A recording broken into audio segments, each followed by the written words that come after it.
This is the story of a boy who destroyed his family from the inside out, and a mother who saw it coming, but couldn't stop it. Eva was a free-spirited and romantic travel writer who always dreamed of exploring every corner of the world. However, an unexpected pregnancy forced her to stop her wandering lifestyle. At the persuasion of her boyfriend Franklin, Eva eventually agreed to marry him and decided to give birth to the child in her womb. But as she looked at her growing belly in the mirror, Eva felt no joy at becoming a mother. While other expectant mothers chattered excitedly about the arrival of their babies, Eva grew restless and even left the gatherings in frustration. Even after she safely gave birth to a baby boy, her face showed no trace of relief. Franklin, on the other hand, was overjoyed at his son's birth and named him Kevin. Though mentally unprepared to be a mother, Eva quit all her work and reluctantly took up the responsibility. Kevin, however, was a difficult child from the start. As a baby, he cried endlessly. Lacking any parenting experience, Eva clumsily picked him up and forced a fake smile. But Kevin seemed to sense her perfunctory attitude and only cried harder. Annoyed and restless, Eva would push the stroller to a noisy construction site, hoping the noise would drown out his cries, but Kevin seemed to see right through her. As soon as they left the construction site, he would cry even louder, as if declaring war on his mother. What infuriated Eva even more was that Kevin's crying seemed directed at her alone. Whenever Franklin came home from work and held his son, Kevin immediately became obedient and well-behaved. No matter how much Eva complained about Kevin's difficult nature, Franklin always half believed, half doubted her words. Over time, Kevin grew older and eventually stopped his endless crying, but instead swung to another extreme, becoming eerily quiet. By age 3, he still had not spoken a word. Eva suspected he might have hearing problems or autism, but medical tests showed Kevin was perfectly healthy in both body and mind. At around 4.5, Kevin finally began speaking. Could you say mommy for me? No. Yet his personality became stranger. In front of his father, Franklin, he acted like a lively and adorable little angel. But alone with his mother, he turned into a prickly little devil. Kevin refused to call Eva mom or play parent-child games with her. He often made mischief in her presence, throwing food everywhere. Exhausted physically and mentally, Eva once even complained in front of Kevin that she regretted giving birth to him. Hoping to ease the worsening mother-son relationship, Franklin suggested the family move to a suburban villa. Though Eva preferred bustling city life, she agreed for Kevin's sake. Soon, the family of 3 moved into their bright, spacious new home. While unpacking, Eva looked at her old travel maps and photos taken around the world, and fond memories surged back. Wanting to preserve them, she decorated a spare room with the maps and photos, hoping to create a sanctuary to escape reality. But when Kevin discovered this, he cruelly mocked her photos as ugly. One day, he even sprayed her maps and photos with a water gun filled with colored ink. By the time Eva found out, her cherished memories were destroyed. Furious, Eva snatched the water gun from him, threw it on the ground, and smashed it under her foot. When Franklin returned home and learned what happened, he casually comforted his wife, saying that little boys around 4 or 5 were bound to be naughty and things would improve as he grew older. Eva reluctantly accepted his reassurance, but Kevin continued to act however he pleased. One day, Eva tried to teach Kevin, who was about to start elementary school, simple arithmetic. Instead, Kevin deliberately gave wrong answers again and again to provoke her. After being scolded, he retaliated by soiling his diaper. Though he was already old enough to use the toilet, Kevin insisted on defecating in his diaper just to create trouble for his mother. Eva, holding back her anger, cleaned him and changed his diaper. Yet, just after she finished, Kevin deliberately soiled it again and gave her a smug, defiant look. Unable to bear it, Eva threw him onto a small bed to change him again. But because she used too much force, Kevin's arm struck the wall and broke. Eva panicked and rushed him to the hospital. Throughout the ordeal, Kevin did not cry or make a sound. When they returned home with his arm in a cast, Kevin told his father, before Eva could explain, that he had accidentally fallen off the bed. Worried that Franklin might think she abused him, Eva accepted Kevin's cover-up. That night, Kevin voluntarily removed his diaper and began using the toilet. Eva thought he was making peace with her, but only a few days later, he resumed his defiance. From then on, whenever Eva refused his unreasonable demands, Kevin would touch his injured arm to make her feel guilty. Over time, the rift between mother and son deepened, but Franklin never realized the severity. Whenever Eva complained, he simply said, "Kevin is just a child." Disheartened, Eva made a surprising decision to have another baby. When Kevin was 8, Eva became pregnant again, this time with a girl. Kevin was openly hostile toward his soon-to-be sister.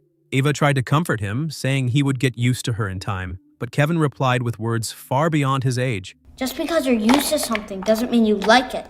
You're used to me. His words struck Eva to the core, leaving her speechless. After 10 months, Eva gave birth to a baby girl whom Franklin named Celia. Unlike Kevin, Celia was born into Eva's eager anticipation, and Eva welcomed her with joy even through her exhaustion. Kevin, however, looked on with jealousy as his mother showered affection on his sister. Since Celia's birth, Eva paid less attention to Kevin, and their relationship cooled into indifference. One day, Kevin fell ill with gastroenteritis. Perhaps due to his discomfort, he briefly acted unusually docile. He apologized sincerely to his mother for his mistakes and nestled quietly in her arms as she read him Robin Hood. Unfortunately, this harmony lasted only a few days. Once recovered, Kevin returned to his combative ways. Inspired by Robin Hood, he developed a fascination with archery. At his request, Franklin bought him a toy bow and arrow set. Kevin practiced every day in their yard.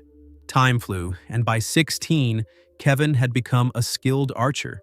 But his personality remained strange. His relationship with his mother stayed tense, and he often tormented Celia, such as deliberately sucking her long hair into the vacuum cleaner or tying her up with ribbons to make her look like a Christmas tree.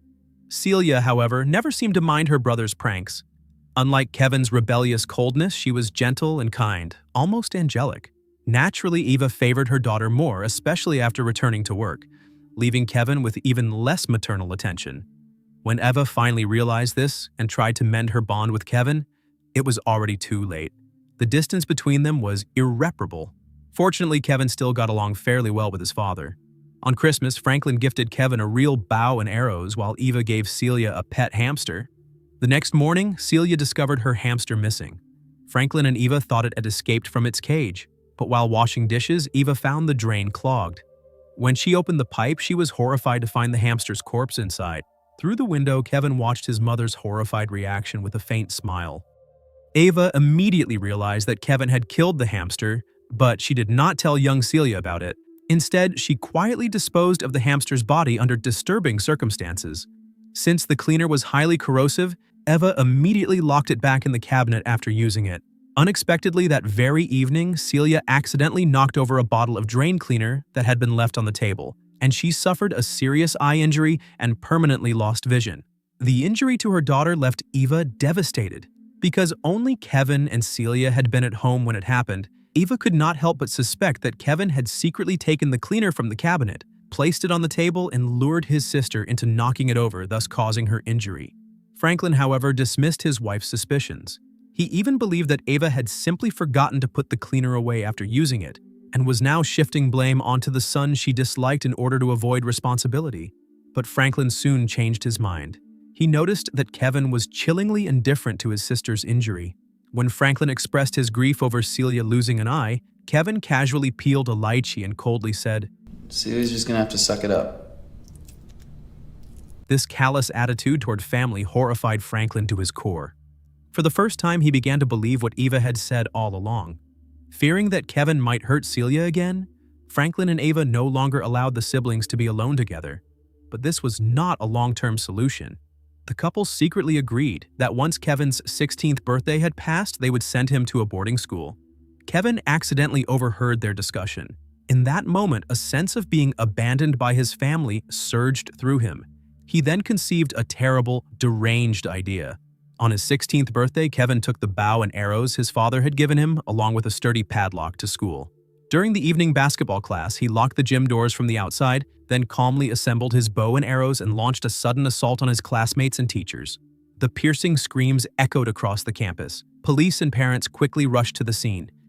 Eva, who was working overtime at her new job, hurried to the school in fear for her son. When she arrived, she saw the police forcing open the gym doors. Inside, Kevin, having completed his massacre, surrendered quietly and submissively, giving his mother and the crowd a strange look, half smiling, half mocking. Eva only realized the horror of what had happened when she saw several victims were carried out from the scene of the gym by police. Kevin was taken away.